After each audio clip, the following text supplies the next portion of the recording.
Olá, bem-vindos a mais uma edição do Alesp Cidadania, o espaço aberto para discutirmos temas de interesse público do nosso estado.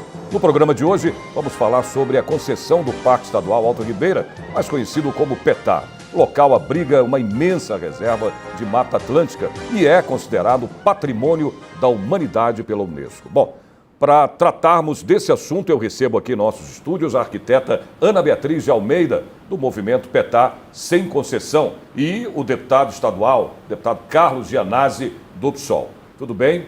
Prazer. Bem-vindos aqui aos nossos estúdios, do nosso programa Alesp Cidadania, deputado Carlos Gianazzi e a Ana Beatriz.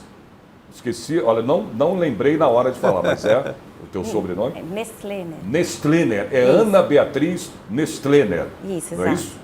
Ana, olha, o governo de São Paulo, por meio da Secretaria de Infraestrutura e Meio Ambiente, pretende aí entregar, né, a iniciativa privada, a concessão das áreas, né, do uso público do PETAR, que é o Parque, né, deputado estadual, Exatamente. turístico Alto Ribeira, que fica localizado no Vale do Ribeira, na região sul do nosso estado aqui. Ana, eu vou me dirigir primeiro a Ana, deputado. Sem dúvida. Porque, claro, A nossa também o convidada deputado como cavalheiro, né, que é, é. né, além de ser nossa convidada, é um cavalheiro, deputado Carlos Gianazzi. Ana, eu queria que você falasse um pouquinho, né, já de começo, no começo do programa, sobre essa questão, né, da concessão. Claro que você é contra essa concessão, você defende, né, a questão da área, né, florestal, da Mata Atlântica, né, defende o meio ambiente, você é uma grande ativista. O porquê, né, na sua opinião, da não concessão, né, da iniciativa privada para o parque?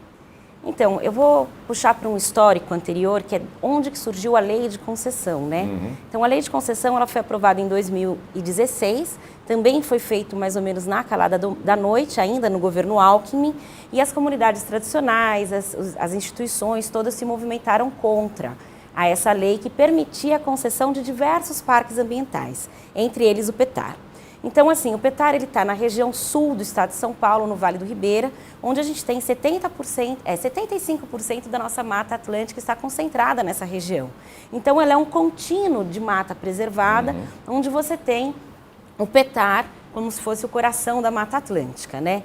Então, o PETAR, ele é o Parque Estadual Turístico do Alto do Ribeira, a sua maior área está no município de Poranga. Então, minha família, ela é de Poranga, é um lugar onde eu costumo estudar, costumo ser ativista nas causas socioambientais e busco o desenvolvimento, de fato, sustentável para a nossa comunidade de lá. Então, essa lei foi aprovada em 2016 e dentro dessa lei há uma necessidade de que os parques, para serem aprovados, eles tenham que ter um plano de manejo. E o PETAR, ele estava sem plano de manejo. O plano de manejo só foi finalizado em 2018. Certo. Então, a gente tem que entender assim, o PETAR, ele foi idealizado desde a década de 50 pela própria prefeitura. Então, já foi um exemplo, por exemplo, de parceria público-institucional, acadêmica e municipal para sua gestão. Gente, me desculpa, mas eu estou com... Não, sim, pode continuar daí mesmo, é isso mesmo. Na minha Público... cara. Ele é um exemplo, ele já foi um exemplo de parceria acadêmica do Estado, do governo do Estado e do município para sua gestão, e já acontece um turismo lá que está instaurado, que foi desenhado e que foi instituído pela própria comunidade, e atualmente a gente recebe 40 mil turistas por ano, Esse né? parque foi criado em 1958, não é isso? Esse parque foi criado em 1958, mas a lei que define as unidades de conservação, ou seja, o parque é uma unidade de conservação, o SNUC, ela só foi implementada e finalizada nos anos 2000. Então, até os anos 2000, não haviam definições ainda das restrições entre o parque, entre o que podia acontecer dentro de um parque ou não podia acontecer dentro do parque. Com o SNUC, as coisas começaram a ficar mais severas nesse território. Então, a gente já tem um histórico em disputa. SNUC, que você falou? SNUC, Sistema Nacional de Unidades de Conservação. Perfeito. Então, ele define quais são as unidades de conservação. Basicamente, se eu estiver falando muito rápido, desculpa. Não, tá ótimo. Mas, tá. basicamente, nós temos dois tipos de unidade de conservação. As de uso restrito e as de uso sustentável. Certo. As de uso restrito, homem nenhum pode estar dentro. E os parques faz parte de uma unidade de conservação, onde não pode ter vida humana dentro, porque acredita-se que a vida humana possa interferir no ecossistema e degradar o meio ambiente. Então, esse território já há um espaço de disputa pela implementação de parques. E você tem a unidade de uso sustentável, onde permite-se a atividade humana, como a agricultura, enfim. Mas todas as unidades de conservação têm plano de manejo. Então, o PETAR foi criado em 1956, você tem uma outra idealizada, você tem uma outra, em 1985 também há um outro marco do PETAR e a implementação do SNUC. Mas já acontecia turismo lá, desde a década de 90. Isso que eu queria saber, essa questão, até antes de passar para o deputado, essa questão do turismo. É organizado por quem? Como? Como é que é feito o turismo lá no parque? Pela própria comunidade, né? Ah, tá. Então você tem, por exemplo, na década de 90, foi quando essa região toda, você começa uma política de salvaguarda tanto de patrimônio imaterial como de patrimônio natural, material, imaterial e natural, mais ou menos entre a década de 70 e 80. Certo. E que foi... e aí você começa uma política também de desenvolvimento sustentável. Porque se a gente for entender a cultura do lugar, o Vale do Ribeira é um dos lugares mais antigos do Brasil. Então, Iporanga, por exemplo, ela acabou de fazer 446 anos. E as comunidades nesse território, que ele é um território que vem o Rio Ribeira da planície, montanhas altas que sobem a escarpa até o topo da serra. Então, o rio era o caminho mais fácil de se andar.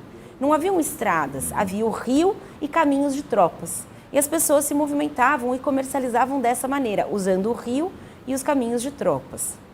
Né? Então, as comunidades típicas são ribeirinhas, isoladas, perto do Rio Ribeira e dos seus afluentes. Quando eles desenharam o parque, existiam pessoas morando lá dentro. E, de repente, elas se tornaram ilegais dentro do próprio território. E você começa um momento de disputa territorial entre as comunidades que já estavam historicamente lá há 400 anos e as comunidades e a nova política de proteção ambiental. Então, os anos 2000 foi um ano assim, bem conflituoso, onde os guarda-parques entravam, expulsavam as pessoas, né? Tanto é que, um pouco antes, na década de 90, minha mãe é arquiteta também, ela também sempre estudou, sempre foi uma ativista, né, pelo lugar, porque a gente tem um apego familiar, e ela fundou uma ONG chamada Gente da Terra. Eu era adolescente, eu tinha 14 anos, eu acompanhava ela, e ela era representante nos conselhos, etc e tal. Então, assim, eu lembro um dia que eu tirei a foto da arma de um guarda-parque, que era proibido eles andarem armados. Então, eles chegavam no meio do sertão, armados, coagindo aquela população, que, de repente, eles se tornaram irregulares, porque eles têm uma prática de subsistência baseada na coivara. A coivara o que é? É um sistema de rotação, onde você planta, depois você queima, aí você deixa aquele terreno crescer de novo a capoeira e você muda de terreno. Você vai fazendo isso. Hoje em dia, a coivara é patrimônio mundial de sistema de plantação, mas nessa época não era. E a população sempre teve esse conflito da sobreposição do parque, de um projeto feito dentro de escritórios, com a população que morava lá. E muitas pessoas ficaram dentro dessa área do desenho do parque, a implementação do SNUC deu uma acirrada nisso. E você começa a ter, na região, um trabalho de desenvolvimento turístico. Mas já acontecia antes. Nós temos um relatório, se não me engano é do Krug, que ele chega lá em 1890 e já fala que Iporanga tem potencial turístico, entendeu? Que é linda. Iporanga significa água bonita. Água bonita. Não é à toa que os tupis deram esse nome para a cidade. Não, com certeza deve ser lindo. Eu não conheço, nunca fui, não tive ainda inclusive, a oportunidade. Tem umas fotos, né, que a gente pode colocar, que a Ana trouxe até uma foto. ver as fotos. Né? Agora, eu vou te falar uma coisa. Fala dela, a intervenção da Ana? Exatamente, a gente pode ver, mas olha, já colocaram as fotos. Essa foto, por exemplo, é um caminho, isso daí é uma capova, que é um território onde eles faziam esse sistema de coivara que eu te falei. Então, eles tinham um meio de vida meio nômade no território, porque eles montavam essas construções e depois eles montavam em outro lugar. E isso também ia se movimentando. Isso daí está dentro do PETAR mesmo, nesse caminho da Transpetar, que é do seu Jair Lúzio, um dos últimos que se mantiveram lá, porque eles foram embora. De tanta pressão, eles foram embora. Quer dizer, pressionados, né? Eles acabaram pressionados, saindo, coagidos. deixando o local, até por ameaças, enfim. Eu não sei se existia isso também, ou se existiu Teve fatos por exemplo, de um rapaz ser amarrado, né, que nem um porco, assim, pelos guarda-matos. Então, o negócio era bem, assim, realmente agressivo até. Foi um momento de disputa mesmo. Nesse mesmo momento que surge também o Instituto Fundação ITESP. A Fundação, peraí. É o ITESP. Não o ITESP, a Fundação ITESP. A Fundação ITESP, ela foi feita só para cuidar das comunidades quilombolas. Porque sendo um dos lugares mais antigos do Brasil, nós temos remanescentes de escravos lá. Porque Iporanga, essa região do Vale, foi o primeiro ciclo de ouro que a gente teve, com ouro de aluvião, por isso que chegaram em Iporanga em 1560, mais ou menos 1560. Então, nós temos remanescentes quilombolas. E surge, nesse momento concomitante, essa fundação do Instituto de Terra de São Paulo, que você tem o ITESP, é a fundação, que o João Dória queria também extinguir há pouco tempo atrás, para fazer a proteção dessas comunidades e garantir que eles possam ficar no território deles, né? Então, você tem, atualmente, na nossa Constituição, e a gente tem na nossa legislação, as comunidades tradicionais, que elas têm um direito diferenciado, né? Elas têm direitos diferenciados às outras comunidades que não são reconhecidas. O deputado Carlos Gianazzi, inclusive, é um defensor ferrenho, né, deputado, aqui na Assembleia Legislativa, e já há muito tempo, inclusive eu já cobri audiências públicas do deputado sobre essa questão, né, do parque, e eu queria até que o deputado falasse um pouco sobre isso, né? Como é que está essa luta, deputado, né, em defesa do parque, né, para não haver essa concessão e não privatizar? Olha, primeiro agradecer a presença da Ana Beatriz aqui nesse programa da TV Lesp, Sérgio, porque ela tem todo o conhecimento histórico, ela tem conhecimento acadêmico, teórico e prático de toda a situação do PETAR. E é uma pessoa extremamente qualificada para fazer esse debate aqui na TV Assembleia. E ela você citou logo de início a lei. Sim. Foi aprovada uma lei aqui, Sérgio, em 2016, que foi a Lei 16.260, que nós votamos contra, fizemos obstrução, e depois que ela foi aprovada pela base do governo, embora a gente tenha denunciado exaustivamente, nós judicializamos. Nós fomos ao Ministério Público Estadual, ao Ministério Público Federal, envolvemos até a Defensoria Pública Federal, né? Teve todo um movimento de judicialização contra a lei. Essa lei, na verdade, autoriza, né, a concessão de parques, de florestas, de 25 parques aproximadamente do Estado de São Paulo. Não obriga, autoriza. Então isso é importante, né? O Estado necessariamente não tem que fazer a concessão do PETAR. Não existe uma obrigatoriedade. Então, é uma decisão política da Secretaria de Estado do Meio Ambiente em fazer essa concessão, que é totalmente repudiada pela população local, pela Câmara Municipal, pela Prefeitura, pelas comunidades, pelos ambientalistas, por muitos deputados aqui da Assembleia Legislativa. Nós já realizamos aqui na Lesp 2 audiências públicas que disseram não à concessão / privatização. Foi feita uma outra na Câmara Municipal de Iporanga, que a Ana pode falar mais sobre essa audiência também, ela foi rejeitada. Então, ou seja, a sociedade é contra a concessão do PETAR. Mas privatizando, né? É uma privatização. Não deixa de ser uma privatização, exatamente. Eufemismo a concessão, mas eles vão privatizar porque a lei autoriza, se for feita essa concessão, a exploração econômica. É isso, eu queria chegar nisso, exatamente na questão econômica, né, da coisa, da situação do parque, né?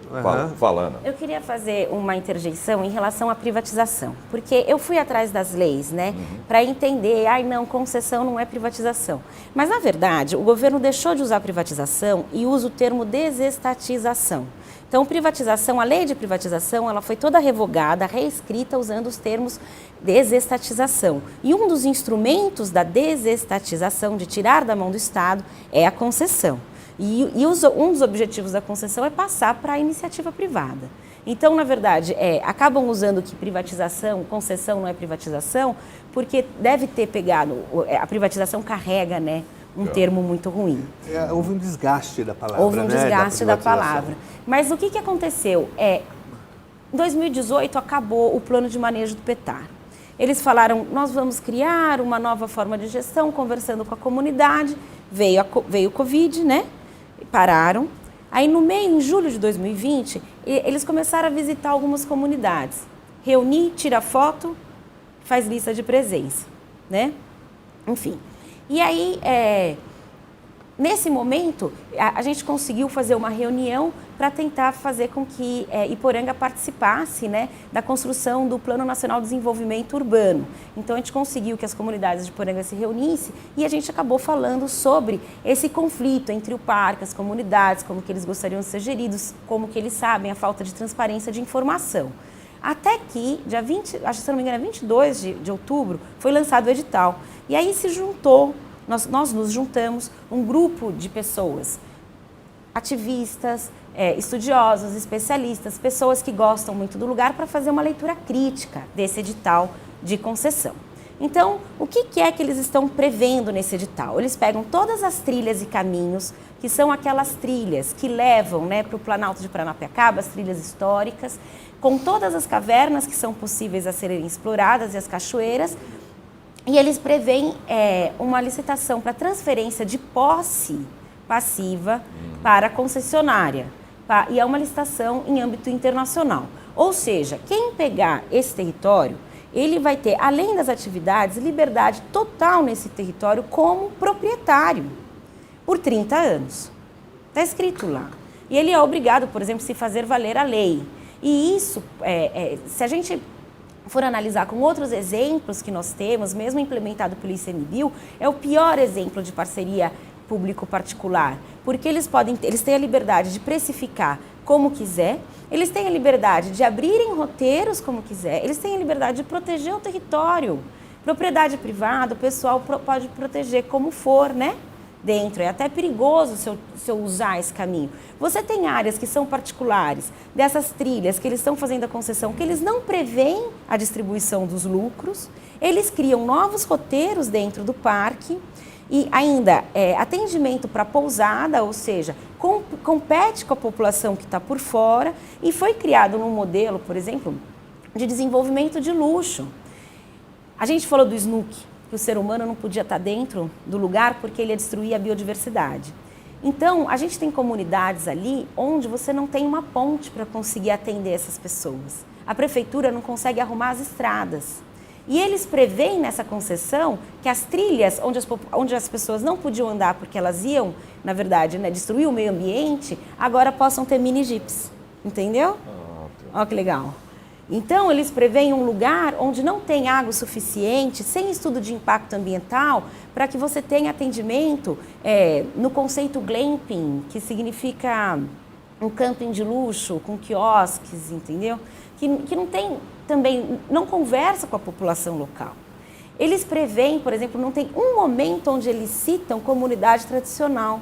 Não tem nada que eles citam que tenha, assim, salvaguarda a cultura local ou que realmente pense na população do entorno.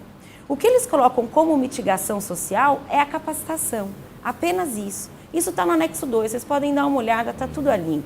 Além do mais, em relação às cavernas, a caverna é um bem da União. A gente sabe que agora, dia 12, né, passado, o governo federal acabou de lançar uma lei terrível. Depois eu posso até comentar sobre, enfim, os perigos que essa nova lei traz. Mas as cavernas é um bem da União e eles preveem, na verdade, passar a administração das cavernas para o empreendedor, a concessionária. Então, ele pode, por exemplo, começar a precificar tudo, que é o que acontece. Foi o que aconteceu em alguns exemplos desse ICMBio, se eu não me engano, na Catarata do Iguaçu, onde começou a ficar preços exorbitantes. Isso impacta o turista e isso impacta a população. E um projeto de luxo que não respeita a comunidade local, a gente sabe o que acontece. Ele pega e gentrifica, né? O preço da terra aumenta, a população não consegue ficar naquele lugar e vai embora. E é uma prática do Estado, ela degradar o espaço, que nem a gente faz aqui, nosso centro de São Paulo, para depois vir com um projeto de renovação que vai salvar o mundo. Eu estou vendo que você está com uma camiseta aí com você do movimento, né? É o PETAR sem concessão, né? Isso. Não é isso? Isso. Olha lá, tá vendo, deputado? O deputado que faz, né, essas audiências públicas aqui, é bom até a gente saber também, né, deputado, o que pode ser feito, né? O Poder Legislativo, né, qual a influência, né, do Legislativo, né, o senhor como deputado aqui estadual, pode ter, né, para tentar, né, resolver essa situação. Eu não sei se embora a lei tenha sido aprovada em 2016, autorizando, não necessariamente obrigando, né, existe aí um amparo legal, mas não existe o apoio da comunidade local, ou seja, a sociedade é contra essa concessão. Mas essas audiências públicas são feitas. As audiências são importantes para chamar a atenção da população, dos outros deputados que não estão acompanhando e para fazer pressão em cima do governo. O governo tem que ser pressionado, entendeu? Agora, nós tomamos algumas iniciativas. Uma delas foi levar o caso para a Unesco, porque esse é um patrimônio, o Petar é patrimônio da Unesco, mundial da Unesco. Então, nós acionamos recentemente a Unesco para que ela faça algum tipo de intervenção junto ao governo Dória, para que não haja a concessão. Agora, eu só queria chamar a atenção de uma questão. O governo não investe do ponto de vista social, né? A população está totalmente abandonada. Do ponto de vista social, eu acompanho bastante ali a Eldorado, a Piaí, Iporanga agora mais recentemente, inclusive eu acompanho pela educação, pela rede estadual. E lá em Iporanga tem uma comunidade quilombola que se chama Bombas, né? E tem duas escolas, Bombas 1 e Bombas 2, não é isso? Bombas de baixo. Isso, exatamente. E os professores da rede estadual e da rede municipal são obrigados, para chegar a essas duas escolas, eles andam quilômetros dentro da mata. Não há o mínimo investimento nesses professores, na educação. As escolas que estão nesses dois locais são totalmente sucateadas, não tem investimento social nenhum. Né? E não há proposta nenhuma com essa privatização de que haja uma melhoria também das condições sociais. Ao contrário, pode piorar ainda mais. Ana, antes até de você continuar falando, deputado, aqui sobre esse assunto, sobre o parque, a gente vai fazer um breve intervalo, rapidinho, mas a gente volta já já. Espero vocês.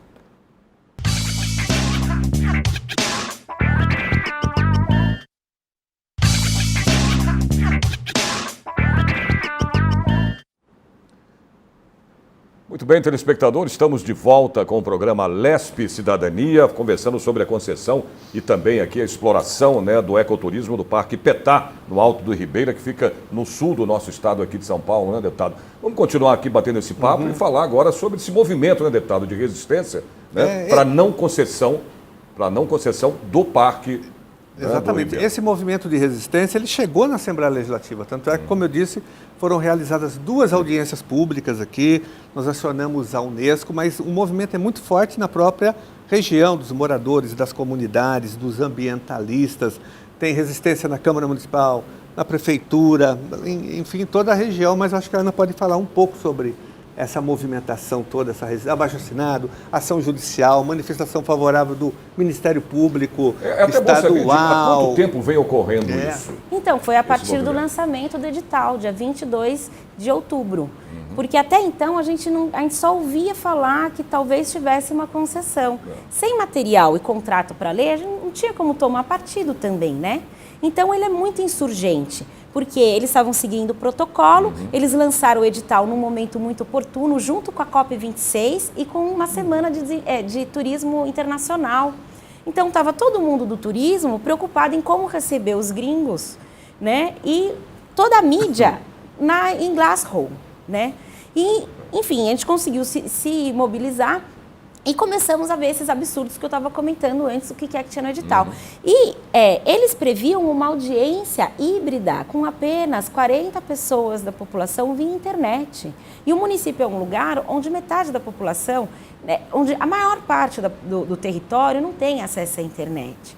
Como que você pode fazer algo inclusivo? Fica difícil, né? Fica exatamente. E ainda com um número reduzido, por conta da pandemia. A gente vendo essa condição, nós tentamos chamar uma audiência pública. Esse movimento ele foi insurgente com várias pessoas. Você tem representantes do poder público local, do executivo, do legislativo, pesquisadores, de instituições locais, um monte de gente discutindo esse contrato. E começamos, então, a tentar engajar e mobilizar, tanto na internet, como também fazer uma mobilização política. E nós, pela internet, nós conseguimos chegar o movimento pela internet conseguiu chegar em alguns nomes, né, como, por exemplo, a deputada Mônica Seixas. Não, e também a pandemia prejudicou muito, né, essa questão. A mobilização. A mobilização, né, deputado? Todos os movimentos. Como é que foi isso, né, durante online. A pandemia? Né, é o poder na fase mais grave, inclusive, da comunicação online. Aí teve um pessoal lá que fez uma mobilização em loco para conseguir o abaixo-assinado dos moradores. A gente teve, acho que são 500 assinaturas, o município tem 4.200 habitantes. Então, a gente tem grande parte da população, né, rural, então a gente teve distribuição dos bairros, etc. e tal. E uma comunicação que a gente usou de uma certa maneira o online para atrair as pessoas de fora e dar visibilidade. Porque 4.200 habitantes, você acha que o governador, mesmo que toda a população assine uma petição, isso não quer dizer nada, né? Então, começamos a tentar chamar a atenção de fora. Teve o Corpo Legislativo que acionou o professor Carlos Janazzi, acho que a professora Mara. Isso, a professora Mara e os monitores também. E os monitores também. E aí teve Paulo Fiorilo, que também foi para lá, acabou sendo chamado. E aí a Mônica Seixas, ela nos viu na internet, comentou, a gente conseguiu falar com ela. E teve a questão de tentar falar com o Caio França, porque ele é o presidente, e conseguimos, né, mobilizar o grupo a bancada ambientalista daqui, né? O que foi muito importante para a gente. Nós chamamos uma primeira audiência, chamamos a Fundação Florestal lá, porque eles fizeram uma audiência pública em Apiaí e está gravado. E eles falam um monte de inverdades na audiência pública, né? Eles falam que não é uma concessão de território, que é uma concessão de serviço, que uma concessão de serviço é quem vai administrar a lojinha. Não vai ser dono de tudo, né? Só vai ser daquele serviço específico. Quando você tem uma concessão de serviço, você tem um plano de desenvolvimento. Nesse modelo que eles estão colocando para nós, quem faz o plano é a própria empresa. E nenhum conselho de parque, conselho, nada tem que aprovar, só a Fundação Florestal e o Conselho de Desestatização. Então é algo que não tem participação local de forma alguma, né? Então a gente conseguiu ir mobilizando algumas outras pessoas, divulgando via redes sociais na internet. Conseguimos uma parceria com a Minha Sampa, que também é uma instituição que ajuda a fomentar esses movimentos nas redes. E aí a gente conseguiu também o escritório, Troaz e Rocha, se não me engano. Tá. É um escritório, né? A doutora Janine, que ela é voluntária e entrou com uma ação, uma petição para tentar cancelar o processo de consulta pública. Então, é um escritório de advocacia, exatamente. Okay. Então, ela entrou com uma ação civil pública para cancelar esse processo de consulta pública e a audiência. Porque a consulta pública também, ela seria uma consulta online, via planilha de Excel. Às vezes, meu pai não conseguia mexer na planilha de Excel. Imagina o pessoal lá do sítio. Não, é isso que eu ia até falar agora, né, deputado? Porque como é que faz? Porque o acesso, né, à internet, inclusive lá, era uma consulta né? farsa. Uma consulta farsa. Não, eu digo assim, é difícil, né, você querer fazer fora. um movimento. Exato, através de mídia, né, de internet, tudo, já que não chega, você não tem um acesso, né, como você tem aqui numa capital, ou numa região, né, que tenha condições, tem antenas, tem tudo. Não tem como, né? Você fica meio amarrado ali, né? Mas eu queria, inclusive, saber do funcionamento do parque hoje, Ana. Como é que, quanto à preservação nativa, de que forma, no caso, o cenário pode mudar, né, se houver, com a concessão? Não sei. Então, atualmente, o que acontece? Retornando um pouco, né, atrás, Iporanga começou o desenvolvimento turístico há muito tempo. A gente chegou a receber quase 7 mil turistas num feriado, ou seja, quase que o dobro, 2 vezes a população, né? Até que esse turismo não planejado dentro do parque, nós tivemos 3 acidentes. Depois desses 3 acidentes, o IBAMA fechou o parque e exigiu que tivesse um plano de manejo. E começou um plano de manejo. Era onde eu queria chegar nesse ponto, na questão do manejo, né? No ponto do manejo, né? Que é a vista, né, da estrutura, no caso aí, a organização do parque, como o plano de manejo que você falou agora, né? Como é que pode ser afetado, no caso, com a concessão? O plano de manejo não foi implementado. Porque enquanto se fazia o plano de manejo, a população foi muito impactada e muita gente foi embora. Não foi implementado o plano de manejo? Não, ele só foi finalizado. Então, o que a gente tem de turismo hoje aberto é um plano emergencial. Porque quando eles fecharam tudo, imagina, né? O pessoal era agricultor, não podia mais plantar, virou guia, enfim. Tinha 300 cavernas para poder passear. O turista voltava todo feriado para ir explorar. De repente, o IBAMA vai e fecha tudo. Foi um impacto muito grande. Então, ele reabriu, na verdade, um plano emergencial, se não me engano, são 12 cavernas hoje em dia, que são abertas para visitação. E a gente tem a possibilidade de abrir essas 40 que são previstas. Não tenho certeza se são 40, mas a gente tem outras cavernas que elas podem, se for implementado o plano de manejo. E o plano de manejo demorou 10 anos para ser feito. E ele foi feito através de um processo participativo com a comunidade. E ele não foi implementado. Aí está um risco também, porque no contrato da licitação prevê que o empreendedor pode fazer pesquisa científica e participar da mudança do plano de manejo. Né? Vem cá, tem cobrança de ingresso? Tem. Atualmente era 16 reais, agora eu acho que já subiu para 18 e o plano da licitação é para ir para 40. Porque com a concessão, né, deputado, isso vai... É o que já aconteceu em Campos do Jordão, no Parque Estadual Campos do Jordão, aumentou também, porque lá já foi privatizado e lá já há uma concessão. Em todos os parques onde há concessão, há aumento do ingresso. Aí não tem... Porque a empresa quer lucro, né? Ela vive do lucro, por isso que ela... São 30 anos. Plano de manejo muda a cada 5, entendeu? Então, olha o risco. O meu foi feito, o antigo, né, foi em 2018. Então, 2023 eu já posso mudar.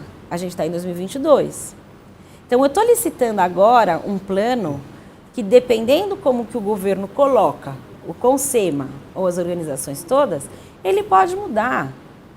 E eu estou licitando só citando o plano de manejo, não tem plano. E tem atividades que são colocadas lá que não foram previstas no plano de manejo, como eu disse anteriormente, o jipinho, né, para o pessoal dar uma voltinha. Ou fazer trilha à noite. Você impacta os animais também, que são noturnos, você tem um impacto com...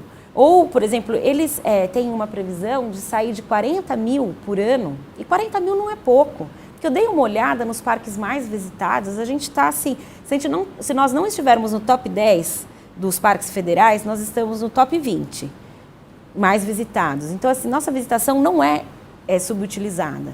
Eles preveem um aumento para 180 mil, mas a gente não sabe se a caverna, ela consegue... Hoje está em torno de quanto? De 40 mil, né? Que por você ano. Falou. Então, prever com a concessão, há uma previsão de 180 mil? Isso, até o final dos 30 anos, né? Mas é uma previsão também linear. E eles fizeram um estudo de impacto, um estudo de desejo da população, sem fazer um questionário. Então, assim, eles vão impactar não só a população local, mas o cliente também que acessa esse espaço, né? Vai virar um artigo de luxo. O cidadão comum não vai poder ir num parque ambiental e conhecer uma caverna. Como que isso fica? As instituições escolares, elas tinham livre acesso. E agora eles dão livre acesso apenas à entrada. E ele tem livre oportunidade de exploração comercial. Ou seja, eu posso cobrar, eu entro aqui, eu posso cobrar o meu percurso daqui, até você. Eu posso cobrar nadar no rio. Eu posso cobrar olhar jabuticabeira. Eu posso cobrar tudo, porque tem livre exploração, tanto que se respeitar o plano de manejo. Eles usam sempre o plano de manejo como um álibi, né? A gente teve uma outra questão, que eles não liberavam um estudo de viabilidade econômica, que não é um estudo prévio. Eles não liberaram, só liberaram depois que a juíza determinou que isso fosse liberado. E esse estudo, ele aponta diversos problemas que eles estão tendo já. Então, teve ainda essa questão de não apresentar todas as pranchas técnicas que foram desenvolvidas, né? Uma demora para isso se apresentar, uma falta de transparência, né? Então, assim, a política pública, ela tem que atender ao público, bem-estar social, erradicar a pobreza, diminuir as desigualdades. Ela não tem que ser pro forma para beneficiar um plano de desenvolvimento econômico que a gente não sabe quem que vai beneficiar. Porque eles vendem essa ideia de que a empresa vai trazer desenvolvimento, que é uma ideia industrial, como se fosse instalar uma indústria que vai trazer 2.000 empregos. Eu tenho 16% da população ocupada, e desse 16%, 60% é funcionário público. Ou seja, a maior parte da população depende do funcionalismo público para sobreviver, onde o salário do secretário é R$ 2.500. Então imagina como é que vive essa população, entendeu? Eles têm um plano, o quanto de emprego que eu vou gerar, né? E se eu gero um desenvolvimento de luxo com necessidade de pessoas que são trilíngues, bilíngues, para receber gringos que possam pagar pelo nosso artigo de luxo, nossa joia rara, como está escrito no site do governo. E aí, a nossa população ela vai ser empregada, de fato? Então é uma ilusão, é até uma ideia um pouco ultrapassada, né? De que a empresa ela vai trazer o desenvolvimento e não há nada no contrato que realmente garanta que eles tenham que investir em estrada, que eles tenham que investir em água, em saneamento, em trazer a luz elétrica para a população que espera a luz elétrica para todos, que nem esse lugar Bombas, é difícil o acesso. Ou mesmo Praia Grande, que depois a gente pode falar lá, que luta pela luz para todos, assim, dura por 30 anos e que não consegue ser atendido. E, de repente, você tem um projeto onde tudo que foi proibido para essa população é autorizada para iniciativa internacional que irá, sim, trazer o desenvolvimento que nunca teve. E isso, na verdade, é um jogo de marketing, né? Até niilista, que você nega a realidade agora, nega o passado, porque Iporanga não era pobre, a pobreza é imposta. Porque senão a gente não estava lá há 400 anos, né? É fácil, deputado. Na verdade, eu queria fazer duas considerações. A primeira é que o que está acontecendo no Petar faz parte dessa lógica privatista do governo, do PSDB, do governo Dória. Eles estão privatizando tudo que eles encontram pela frente, né? Então, a lógica privatista chega também nessa área do meio ambiente. Então, é importante que a gente faça essa contextualização. E dizer ainda que o governo atual, o governo Dória, ele tem destruído os nossos institutos de pesquisa, o Instituto Florestal foi extinto, o Instituto Geológico foi extinto, o Instituto de Botânica foi extinto. Instituto Florestal também? Foi, o Instituto Florestal foi extinto. Então, o que esse governo fez com a Secretaria do Meio Ambiente? Ele colocou a Secretaria do Meio Ambiente como uma subsecretaria da Secretaria de Infraestrutura, olha só. Então, é um governo contra o meio ambiente, é um governo privatista.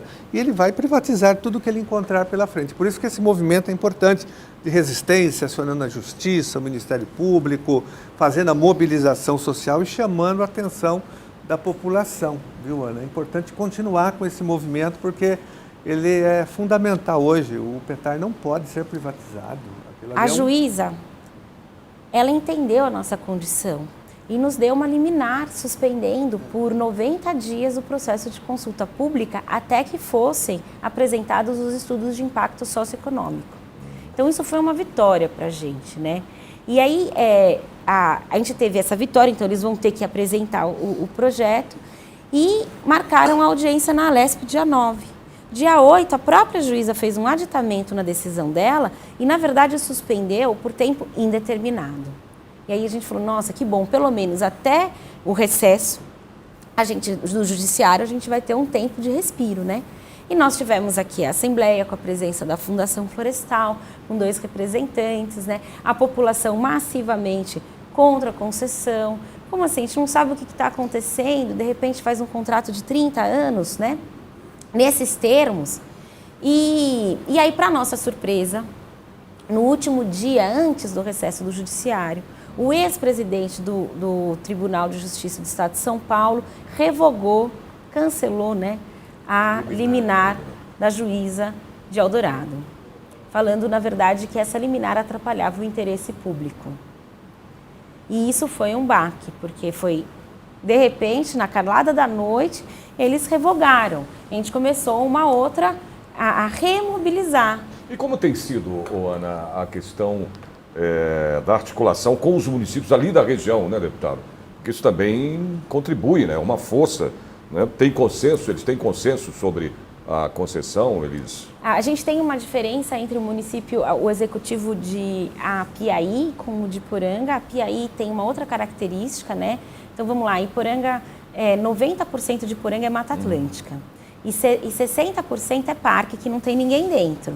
Os outros ainda são unidades de conservação, mas só sobra 10% para explorar. E a gente só tem, o turismo realmente ela é a maior possibilidade para nós como um adicional de renda para a população, né? Porque nós não podemos mais fazer nada, basicamente isso. A Piaí tem mineradora, tem monocultura, tem plantação, tem outros setores econômicos que eles fazem parte, né, do PIB deles. Até quando você está falando, eu queria até, né, continuar mostrando aqui, né, deputado, as imagens. Podia mostrar aquele mapinha. Para você comentar. Tinha um mapa para ver Vamos ver se a gente consegue colocar. Essa é tem Iporanga, imagens né? aqui, mas se você conseguir colocar um mapa, né, tem um mapazinho. Tem um mapazinho, porque você me perguntou sobre o município, mas além, né, da população... Vamos comentar sobre essas imagens que a gente está vendo, então, também. Já mostrando, mas pode continuar falando sobre Além isso. da população, nós tivemos 18 manifestações institucionais contra a concessão. Contra esse modelo e a forma que estava sendo, mas solicitando, apontando que o processo não estava sendo inclusivo e a necessidade de incluir a população local. Então, a gente tem manifestação da Reserva da Biosfera da Mata Atlântica, nós temos manifestação de grupos de estudo da USP, nós temos manifestação da SOS Mata Atlântica. Tudo isso está no nosso link. A gente tem um link na nossa página e tudo isso fica divulgado, além de um pequeno histórico e uma retrospectiva. Mas é importante entender que nós não estamos sozinhos, né? Então, tem todas essas instituições que se colocaram contra esse processo. Para mim, na verdade, é inacreditável que o governo do estado continue mantendo, né, essa forma de agir tão autoritária. Eu acredito que talvez ele mude por uma questão de marketing, porque tá esse mapa aqui. Tá? Esse mapa. Exatamente, esse mapa. Poranga. Enfim, eu... Posso levantar? Pode, claro. Tá. Então, Mas tá pode bom. ir lá. Pode. Posso? Pode, Tá. você está com o microfone. Então aqui, nós temos, aqui é o PETAR, né? Então a gente tem 4 núcleos. A gente tem o Ouro Grosso e o Santana, que está perto do bairro da Serra, tá certo? E a gente tem um outro, que é o núcleo Caboclos, e a gente vai ter um outro núcleo aqui, que é o núcleo Casa de Pedra. Então, todas essas cavernas que antes acessava pelo núcleo Casa de Pedra, eles mudaram nesse projeto pelo núcleo Caboclos. Por que eles fizeram isso? Porque a gente tem uma comunidade tradicional aqui, que é uma comunidade cabocla, que não estava querendo o desenvolvimento do turismo e essa área fazia parte do território deles. Então, eles, para darem fazerem de uma maneira onde... uma esquivada, eles mudaram para cá. E isso tem um impacto muito forte, porque a nossa estrada, o acesso a esse parque, ele se dá por essa estrada e não pela estrada de Poranga. Então você tira o fluxo até das pessoas para acessarem essas cavernas que antes elas iam por Iporanga, por Apiaí. Então, na verdade, o município de Apiaí, ele está bem feliz com essa mudança, porque para ele entende que irá aumentar o fluxo de turismo no território dele, né? No entanto, é uma ilusão também, porque lá que tem a implementação da caverna e também tem uma caverna que é muito emblemática, que é a Casa de Pedra, onde eles tiraram a entrada por Iporanga e a casa, essa aqui é de dentro da Casa de Pedra. É o maior portal de caverna do mundo. Tem 212 metros interno, 350 externo. É linda, é maravilhosa. É uma dessas cavernas. Olha. Essa é uma caverna chamada Caverna Timenina, muito bonita também no núcleo Caboclos. E o núcleo Caboclo sempre foi um núcleo muito pouco ocupado, porque o Instituto Geológico fazia pesquisa lá. E aqui Ali é Iporanga. Iporanga, né? Isso é um quilombo chamado Quilombo Praia Grande, que só chegava de barco, né? E esse quilombo, ele tem um projeto de turismo de base comunitária, que é muito interessante. E quando a gente fala turismo de base comunitária, ele foi construído ao longo de quase um ano, até conseguir ser lançado de uma forma onde a comunidade queira e aceite e os dois aprendam, o visitante e a própria comunidade, né? Porque eles citam turismo de base comunitária, mas o turismo citado pelo governo é como se fosse um safari, entendeu? À esquerda você tem uma mineradora, à direita veja uma comunidade cabocla, entendeu? Então vira uma coisa assim, completamente fora da realidade do local. Eles escrevem que é para valorizar a comida do local, né, a cultura do local, e aí na lanchonete eles colocam que de preferência que se venda suco da palmeira Jussara. Pode ser um produto novo, mas nunca ninguém tomou suco da palmeira Jussara lá. Isso não é a tradição e a cultura deles. Então, completamente, essa é a Casa de Pedra, né, o portal. Cachoeira da Andorinhas. Aqui é a cachoeira, né? O lugar é muito bonito mesmo, é exuberante, Não, é só lindo. pelas fotos, né, deputado? Já dá vontade de ir Dá pra vontade lá. de ir para lá, sem dúvida. E todo mundo deveria ter acesso, as pessoas de lá e as outras pessoas. Eu estava conversando com um grupo de ativistas, que a gente está fazendo algumas articulações de Itapetininga. E veio essa questão, ele falou assim, para onde eu vou? Porque eu não vou mais poder ir para lá. O que acontece com esses outros municípios? Ó, Iporanga. Iporanga, ela é 90% tombada pelo Condefat também. Ela fez 446 anos agora, quarta-feira passada. Não Foi. Deputado Carlos Gianazzi, eu queria que você fizesse as suas considerações finais, até falando aí do movimento, né, da continuidade, das suas audiências públicas, inclusive, né, em defesa do PETAR. Olha, Sérgio, a luta em defesa do PETAR não pode ser uma luta só da comunidade local, dos ambientalistas e das entidades. Tem que ser uma luta de todo o estado de São Paulo, todo o Brasil, porque é um patrimônio nosso, do Brasil e do mundo, o PETAR, né? Então, a luta contra a concessão tem que ser uma luta coletiva de todos os deputados, vereadores, senadores. Isso é importante. Parabenizar aqui a Ana, o movimento organizado, que tem feito uma grande resistência em Iporanga. E, né, nós vamos continuar aqui lutando também. Eu já acionei a Unesco, eu já também pedi a convocação do secretário de Infraestrutura e Meio Ambiente na Comissão do Meio Ambiente. Ele vai ter que vir em algum momento, porque já foi aprovado, inclusive, o requerimento. Nós vamos continuar a pressão aqui pela Assembleia Legislativa, mas eu faço uma convocação para que a população participe da luta em defesa do PETAR, contra a concessão, contra a privatização, que vai impedir o acesso de milhares de pessoas a esse patrimônio e vai prejudicar a população local, criando desemprego, miséria social. A população local vai pagar um preço altíssimo. Perfeito. E o meio ambiente também. Perfeito. Ana? Então, né, eu amo Iporanga, então, por favor, nos ajudem, né, nós amamos. Mas, além de Iporanga, a gente está falando dos nossos espaços públicos. A gente está falando do nosso espaço público que é de todo mundo. E todo mundo tem que ter o direito de entrar nos espaços e usufruir da natureza. Isso faz parte dos nossos direitos humanos, isso faz parte dos nossos direitos constitucionais, participar da política pública. A gente tem que mudar essa forma de se fazer política pública pro forma e temos que conseguir mesmo métodos e instrumentos que garantam o desenvolvimento sustentável. No que significa sustentabilidade, né? Porque não adianta só falar sustentabilidade, a gente tem que criar mecanismos, indicadores que garantem os três aspectos, social, econômico e ambiental, que estejam em equilíbrio e que todo mundo saia ganhando e que a gente consiga preservar o nosso meio ambiente para além das nossas gerações. Convido todo mundo para acessar a nossa página no Instagram, a gente também tem no Facebook e nós temos um link lá onde está tudo lá descrito, com retrospectivas, manifestações, acessa o edital e se alguém tiver dúvida pode me procurar que eu posso tirar qualquer dúvida que seja levantada para vocês e se eu não souber eu vou atrás de uma resposta. Perfeito, obrigado deputado. Obrigado a você, Ana, pela participação aqui em nossos estúdios no programa. Muito obrigada, deputado, pelo convite. Telespectador, o Alesp Cidadania termina aqui. Espero vocês no próximo programa. Até lá.